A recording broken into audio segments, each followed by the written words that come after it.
মানাজিলা হাত্তা হাত্তা আদাকাল গুরুজুদিল কদিম। আমার ভাই, এই দুইটা আয়াতের মাধ্যমে কি বুঝলাম রে?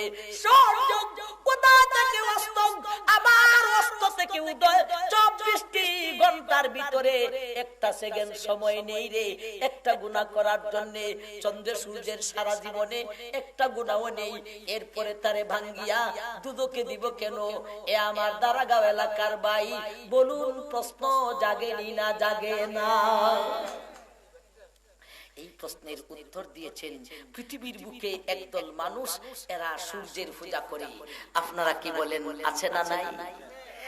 ভাই, যখন সূর্যের ভাঙ্গিয়া দুদকে দিবেন তখন তো মুসলমান একজনও থাকবে না।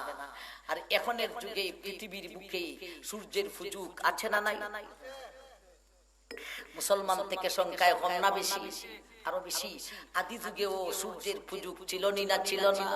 ভাই, হুদহুদ পাখি যখন সুলাইমান আলাইহিস সালাতু সালামকে বিলকিস রানীর রাজ্য সম্পর্কে তথ্য দিয়েছিল, এই ফাঁকিতে ইজাতের কথা হয়েছিল। কি কথা? ওগো নবীজি সুলাইমান, এমন একটা দেশ থেকে আসি যেই দেশ সম্পর্কে আপনার জানা নেই।